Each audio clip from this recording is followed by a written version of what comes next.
Now we're going to take a look at section 5.2.3. And we're going to have one very clear goal within this section. And it is going to be, how do we determine if we have a normal distribution if a problem doesn't say so? So as I state here, many of the inferential procedures that we'll start to study in some of the chapters to come will either require that we have large samples or will have data that comes from a normal distribution in order to be able to kind of proceed with some of these problems. So understanding if data comes from a normal distribution is going to be very important for us. So with textbook problems, there are a lot of things that are often kind of manufactured. We're often just told, assume data are normally distributed, or assume the light bulbs have a normal distribution. Assume that the tree heights are normally distributed, right? So we have different things that are like that. But if we're actually collecting real world data, we're not really going to be told whether or not something has a normal distribution already. We're going to have to be able to determine that just from the raw data itself. So when collecting real-world data, we need to be able to check to see whether or not it's a reasonable assumption to believe that the population that we're sampling from is in fact normally distributed. Now, on the formula sheet, you will see that this is represented right here in our middle column where we check to see if a distribution is actually normal. Now, in the past, we've gone through and we've confirmed that a distribution was normal because the problem just oftentimes said so. But there are going to be cases where we might not necessarily know ahead of time that we are working with a normal distribution. And so what we can also do is use raw data to construct a normal probability plot. And so it's right here, it's this portion where section 5.2.3 comes into play. Nothing else in the column is going to change or get adjusted. This section specifically focuses on just completing this check. Let's see how this actually works. A normal probability plot is a graphical display. It's a picture. And it's going to help us display quantitative data, and it plots each point essentially against its z-score. Now, ultimately, it can get a little bit weird in understanding exactly how all of this works, but here's kind of at least the basic gist. If these values match up fairly well, that is, the data point to its z-score, then what we'll see is that we'll get a bunch of dots in a picture that roughly form themselves into a straight line. And if that happens, we will choose to believe that our distribution is normal. We'll believe it. We'll assume it. We don't know it for sure, but it's a pretty safe bet. If these values do not match up well, then the plot, or the dots that we'll see, will bend. They'll be curvy or not in a very straight line. And that would give us reason to not believe that the distribution that we sampled from was normal. To get a sense of how we'll go ahead and do this, let's take a look at example 1 and the calculator commands that we have right here. So example 1 says, a sample of graduate students was taken in order to try and determine the average ages of all graduate students at any town university. Can we assume, based on this small sample of graduate students, that all graduate student ages form a normal distribution? So that's kind of a tough question here, right? Notice we only have here, what is this, like 15 graduate students? And we want to know if we can safely conclude that all graduate students form a normal population?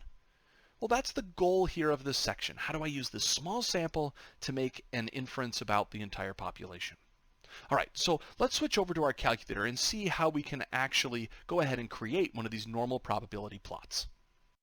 Okay, so the first thing that we're going to have to do is actually click on the Stat button and go to our Edit command. And we want to enter all of our information here into a single list in the calculator. Notice I'm saying I want to insert it into a single list. So although it looks like my data was set up on the page with 3 different columns, I'm going to go ahead and start typing in my values, say from column 1. And then I'm going to immediately continue to type in the values from column 2, and then immediately type in the values from that 3rd column. So in total, I should have 15 total results. Okay, so you should be able to go ahead and do the same thing. Now to have the graph create this picture, I'm actually going to click on the second button now, and then my y equals. I'm going to go back to stat plot, where we would have made things like box plots before. So I'm going to go ahead, click underneath number 1. I'm going to make sure that I turn it on, and then I have to select the appropriate type of picture for the type.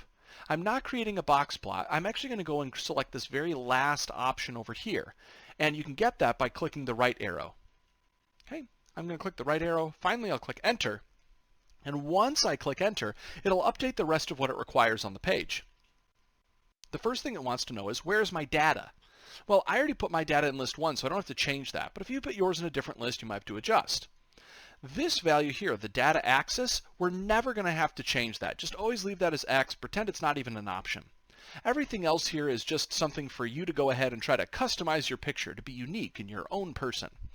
Okay, we don't care about any of that, so let's just go ahead and say, I want to see the picture. To see the picture, remember you can always click Zoom, and then down at option number 9 is a zoom for stats. So if I do that, here's a picture that I end up with. Now, I want to be able to go ahead and confirm that, or be able to demonstrate that I was able to create this picture. And you should want to do the same thing. If this was on some sort of an assessment or like an exam, you would want to draw this picture down. And so to illustrate that, I'm going to go over here to the notes, and I'm actually going to go ahead and draw this picture out. So I'm going to go ahead, I'm going to put out a big screen like this. I'm even going to go ahead and put across the middle here, I kind of have this like horizontal line. Let's see, I'll flip back. Yep, right, I have this horizontal line here. And I'm just going to provide like a rough sketch of what the picture looked like. Okay, so let's see. This doesn't have to be a fantastic work of art. Don't worry if it's not the most beautiful picture you've ever created in your life. I just need to have the general gist of what this picture looks like. Right, so we had something that kind of looked like this. I'm kind of just drawing in a couple of these things. And then I had something that kind of went like that, right? So this is roughly what the picture looked like. Now the question is, are these data points here roughly kind of guiding in some sort of a straight path, or are they in some sort of a bendy path? Well, it's probably pretty easy to see here that they kind of roughly line up in some sort of a linear fashion, right? They're not, again, perfectly able to like connect the dots with and form a straight line, but they seem to kind of not be scattered all around the page or be bending and warping in different directions. They kind of all seem to be moving on this slight upward tilt. So we can say here that the data appears to be linear, appears to be in the shape of a line, and so we could answer the question.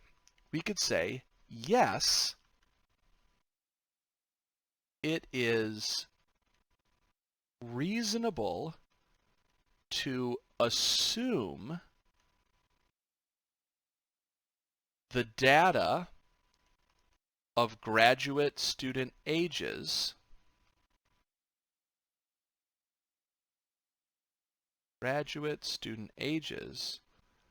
comes from a normal population.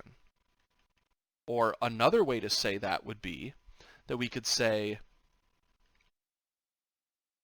the population of all graduate student ages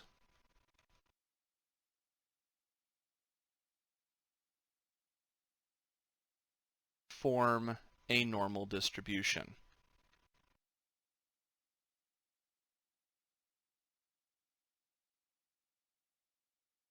That's it. So again, what we're doing here, and it's very important to see this, is we're trying to take our best guess. We want to see, based off the data that we have, is it a safe bet to say, you know, I think all the graduate ages, if I got all of them, I think we'd have something like a bell-shaped curve starting to form. And we determine that by looking at this picture and seeing if it's in the shape of roughly a straight line. Now, as I state down here, it's reasonable to assume data came from a normal population if the normal probability plot is roughly linear. Keep in mind, though, this does not prove that the population has a normal distribution. It's just telling us whether or not it's a reasonable assumption. It's an educated guess.